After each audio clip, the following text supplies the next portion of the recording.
प्रिय छात्रों, हम सब ने सुना है परिश्रम का परिणाम हमेशा सुखद होता है।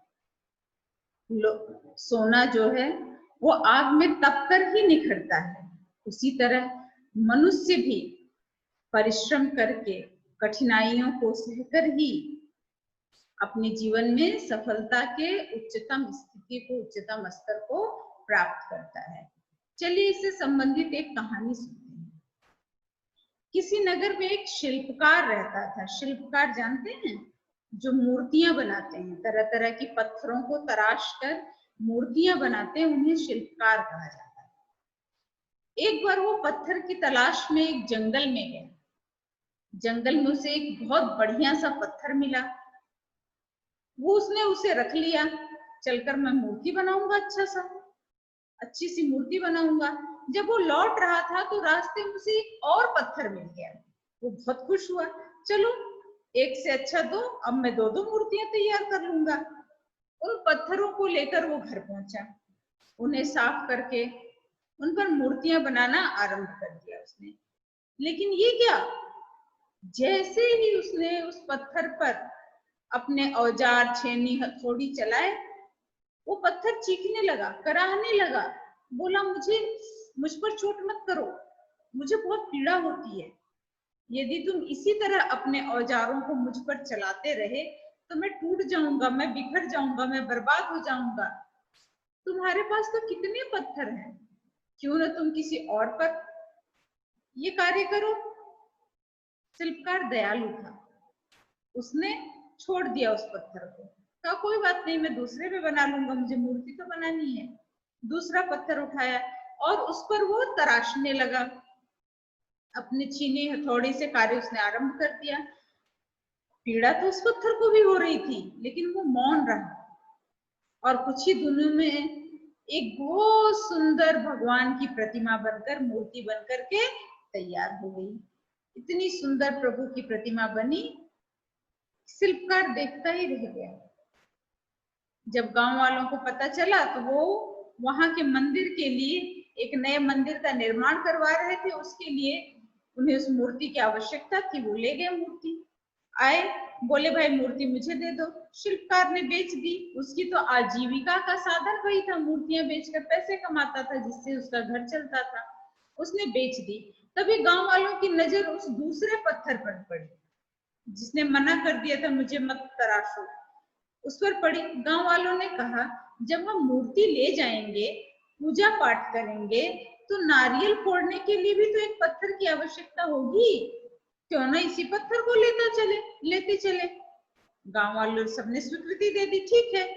अब मूर्ति वाला पत्थर तो गया ही मूर्ति बनकर, दूसरा पत्थर जिसे बहुत पीड़ा होती थी औजार चलाने से, उसे भी ले गए गांव वाले मंदिर में। मूर्ति के ठीक सामने उस पत्थर को रख दिए। मूर्ति को खूब सुंदर सजाया, फूलों से, दूध दही से स्नान करवाया, उस पर रोज लड्डुओं का भोग लगता था और ला करके नारियल कहाँ पटका जाता था, दूसरे पत्थर पर नारियल पटक कर फोड़ते थे। उसे पीड़ा होती थी, वो खूब चीखता चिल्लाता था, मत तोड़ो नारियल मुझ पर, मत तोड़ो नारियल। लेकिन कौन सुनता है, यहाँ कोई नहीं सुनता था। सब तो उस भगवान की मूर्ति को देखने में व्यस्त रहते थे। एक दिन उसने उस मूर्ति बने वाले पत्थर से पूछा, तुम्हारे तो बड़े मजे हैं, तुम तो कितने आराम से रहते हो, हैं? तुमको लोग फूल चढ़ाते हैं, दूध दही से नहलाते हैं, अच्छा अच्छी मिठाइयों का भोग लगाते हैं, और मुझ पर नारियल फोड़ देते हैं। देखो मुझे कितनी पीड़ा होती है, मुझ पर कोई ध्यान भी नहीं देता है। तो उस मूर्ति बने पत्थर ने बड़े पते की बात कही। उसने कहा जब शिल्पकार तुम्हें मूर्ति बना रहा था तो तुमने बनने से इनकार कर दिया कि तुम्हें पीड़ा होती है, मत बनाओ। यदि उस समय तुमने उस कष्ट को सह लिया होता तो आज मेरे स्थान पर तुम होते, लोग तुम्हारी पूजा कर रहे होते। लेकिन तुमने बचाव का रास्ता, आसान रास्ता अपनाया और विपदा में पड़ने की सोची भी नहीं। छोड़ दो, कष्ट मत दो मुझे, परिणाम देख लो, अब हमेशा नारियल फूटता रहेगा तुम पर। पीड़ा मुझे भी हुई थी, लेकिन मैं मौन रहा, तो देखो आज मैं पूजा जाता हूँ और तुम कष्ट पा रहे हो। अब जाकर के उस पत्थर को समझ में आई बात। उसने कहा अब मैं कोई शिकायत नहीं करूंगा।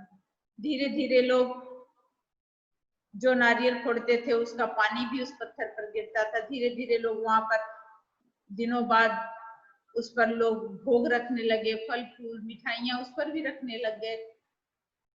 तो इस प्रकार जो भी